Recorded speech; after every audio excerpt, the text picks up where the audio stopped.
Hello, my name is Dr. Aidan Veron. I'm a pediatric resident based at the Royal Children's Hospital in Melbourne, Victoria, in Australia, and I also work as a teaching associate with the University of Melbourne at the Melbourne School of Population and Global Health. It's my great pleasure to deliver this presentation as part of MedInfo 2021, entitled Your Quest Begins Now, EBM Quest, a digital interactive fiction module for medical student engagement in evidence-based practice. I've included a QR code on this page if you'd like to pre-explore the game and play along as I'm speaking. Before I begin, I would like to take this moment to pay my respects to the traditional owners and custodians of the land upon which I live and work, the Wurundjeri Woiwurrung people of the Kulin Nations, and to pay my respects to their elders past, present, and emerging. And to say that this land was stolen, never ceded, and always was, always will be Aboriginal country. There are no relevant conflicts of interest to declare. This is a four-part presentation. I'll give a brief overview of evidence-based medical or EBM education, as well as a brief review of digital interactive fiction. I'll spend the majority of the time exploring EBM Quest as a demonstration of these principles, including a live demo. And at the end, I'll talk about some of our follow-up work. These are the learning objectives for the session.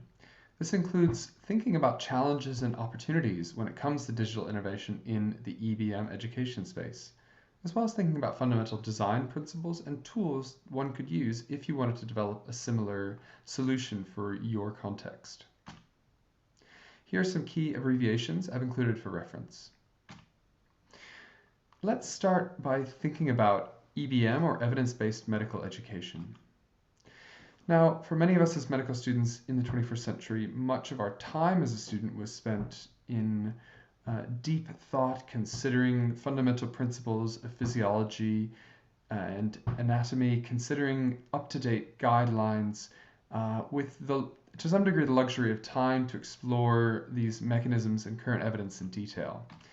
And for any practicing clinician, they would know that the reality of life once you conclude your training and enter practice is a bit different. It's much busier, much more time constrained, and much more about making decisions on your feet on the fly. And sometimes those can be quite critical decisions in terms of management decisions for a critically unwell patient. And time factor is always a challenge, particularly in any hospital-based context, but that's also true for outpatient contexts or even in academic medicine or other realms of medical practice. One of the key challenges is that we're often faced with many different routes that we could take in terms of formulating a diagnosis, coming up with a revisional management plan, ordering investigations, etc. And it can be difficult to know what is the right pathway to go. Similarly, when it comes to, for example, prescribing medications, where there, for some conditions, can be a seemingly infinite number of options one could take, and it can be difficult to decide what is the best option for this particular patient. Now, in every country will have its own evidence-based guidelines, and I've specifically drawn here some of our key references and resources in an Australian context, and this includes UpToDate, Electronic Therapeutic Guidelines, MIMS, and the Australian Medicines Handbook, and a few others that you might be familiar with. There are also some key international evidence-based resources with a particular focus on systematic reviews and meta-analysis of studies to try and give more decisive guidance to clinicians. This is a great series from JAMA, the Journal of the American Medical Association, which is focused on clinical examination findings. This is an example of a paper back from 2006 looking at DVT examinations with the specific focus of D-dimer as an investigation. And the challenge is that you really have to have a good understanding of sensitivity, specificity, negative predictive value, and likelihood ratios to make sense. And for many clinicians, this is a challenging area. So often clinicians are faced with crossroads around decisions where they may have limited time, they certainly do not have infinite time to research every question thoroughly, and they need to make decisions.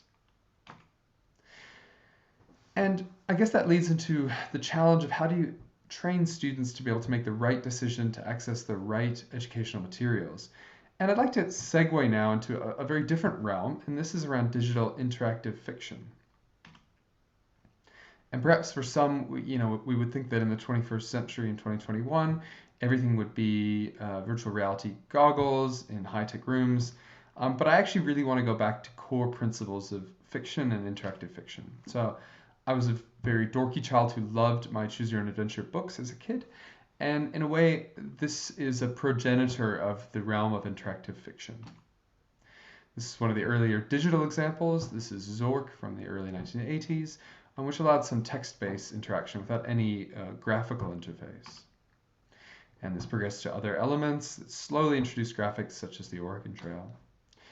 And although many would think that the video game world is very visual and very high-end graphics, there still is a realm of text fiction. And this is a great example, Depression Quest, which I've also chosen because of clinical relevance, and that it tries to engage players from a entertainment and educational perspective about the experience of depression. There's starting to be some research emerging about using this in more of a formal education space, such as this paper looking at clinical scenarios for pharmacy trainees. Now I'd like to segue and spend a bit more time exploring EBM Quest in detail. So these were the specifications in building this module. We wanted to develop a brief, so less than 1 hour, online tool that we could deploy for final year medical students based at the University of Melbourne that gives evidence-based practice education in a real-world context that could feel applicable to the trainees. Our goal was to make it interactive and engaging. It's important to note that participation was voluntary. This was not an assessed element of their education. And in working with the generation of trainees, we wanted to make sure it was very mobile friendly. We also had functionally no material budget apart from some wages to support myself with content development. The technologies we used after some research included Twine, which is, I'll give you a bit of a demonstration, but is a platform for developing interactive fiction stories, as well as GitHub and Jekyll as repository and platform, respectively. The basic workflow began with conceptualization, getting together key team members, which included senior clinical and health education experts. Coming up with the clinical scenarios, which I suppose I drew heavily on my experience as a junior trainee, and looking at user interface and what resources would be applicable. I then dove back and did a bit more detailed research about what would be relevant evidence-based guidelines for the scenarios we had developed. After some drafting and feedback, we developed the scenarios and then went for some beta testing with some very kind medical students and eventually deployed. We ended up having 3 clinical scenarios, 2 focused on one patient, an elderly patient named Janet, who initially presented with a fall and a broken hip, and then later developed some postoperative complications, including delirium while in hospital, and a younger gentleman who had an experience of a minor fall and became a bit frustrated in the emergency department. This was the resource hub, which closely mimics some of the resources I had shown you before. And this is an overview map of what the conceptualization or the backend in Twine looked like. So as you can see, lots of interlinking elements. And I suppose it points to one of the challenges is, with infinite time, you could probably flesh out infinite different scenarios to make it a really engaging and have high replay value. But of course, we had a limited time constraint, and we wanted to make this a focused exercise for students. Let's switch over now to giving a little bit of a demonstration of EBM Quest itself. So on the left of the screen here, I've just pulled up EBM Quest. It's available online at ebmquest.github.io. This is the landing screen, and I'll just go through a little bit of it. So I've designed it in a way that you can have a bit of interaction in terms of giving a first and last name. I've put some presets here. Turquoise as a favorite color, and acanthochylomyiasis as a favorite disease for a bit of fascinating value. So learning objectives and some preamble material, but then launching really into the scenario. So this is the main landing page where you've got the ability to choose your 3 scenarios. So let's start with part 1. The other 2 are unlocked to give a bit of motivation for students to walk through step by step. So it's drawing on some of the template information I gave. So congratulations, Dr. Smith, in this case. and mentioning my favorite disease that perhaps this junior doctor will find on this shift. The page has come through with a concern for increased respiratory rate and cough for Janet. So we go back, we have some visual information, and we have a bit of a clinical summary here. Now, so at this point, I might pivot over just to show you what the back end is looking like. So you can see that there are three essentially columns here, which reflect three different clinical scenarios that you've seen before. So I'm going to focus in a little bit more on Janet now. I'm going to zoom right in just to give a bit more of a detailed view. And I'll show you where we're up to on this end in terms of the Twine interface. So you can see this is the corresponding information, and it shows how I'm creating the different linkages. And each time I'm writing one of these in code, it's creating a visual linkage here.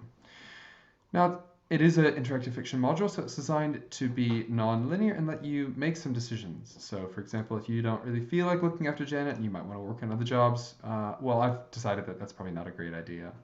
And so I guide the user to go back and have a look at Janet. You're following appropriate PPE guidance, and you arrive to some basic or general inspection of Janet in the bedroom. Now, you may decide at any point to go into a routine workflow as a clinician in terms of history, physical examination, but you don't have to. You can jump straight to ordering investigations, but it will force you to say, well, what do you really think is going on? And for example, if you are concerned about a DVT or a PE, well, you'd like to do some investigations, but you're not going to be able to do so without getting a Wells score in order to have your discussion with the radiologist. And so that'll bridge you to an evidence-based medicine teaching point. And this links out exactly as you can see here. And you can go back there. So it's at one point I want to just show you what the Research Hub, that's this icon here. And again, it just allows you interactively to access different resources. I designed it in a way that it would pre-authenticate if you have University of Melbourne credentials. So for those of you who are not University of Melbourne, it won't necessarily access, but it gives you an idea, and you can certainly customize that for your own system. That in a nutshell is EBM Quest. I can certainly jump here. I can make some mistakes and say that it's a 9, and well, I was incorrect, but it'll help correct me and give me a bit of education as I go. Okay. In the interest of time, let's jump back into the presentation and talk a little bit about feedback. So I had inbuilt a survey within EBM Quest, and we had really actually fantastic feedback from students, where 70% were giving it a 5-star rating. That was among 196, or about 60% of the total student body that were invited to complete it. This is a word cloud that describes some of the concepts in the free text comments. And if you look at it in a bit more detail, this is a busy slide, so I'll highlight out a couple key phrases. That some of the key themes and feedback included positive user experience, positive educational value. I've had some good suggestions for improvement that I think reflect some of the challenges from a design perspective of interactive fiction as an educational style. Particularly that with every direction, of course, students would like to know what they have done wrong if they're going down the wrong path. But it's a lot of work to create that for every possible pathway that a student could walk through. And I think humor and a bit of lightheartedness goes a long way for student education. So since we have finished and deployed EBM Quest and we ran a webinar to reflect for the students, we've gotten some grant funding to expand this as a multidisciplinary approach. So what is now called the EBD Quest, or Evidence-Based Decision-Making Quest, which we're hoping to deploy more broadly, not only to medical students, but also to nursing, physiotherapy, and other health students. In summary, I think there's a lot of opportunity for innovation when it comes to clinical education, particularly for EBM. And I think digital interactive fiction is a very interesting approach. And I hope you've enjoyed some exploration of EBM Quest. And we're currently working on a further expansion as discussed.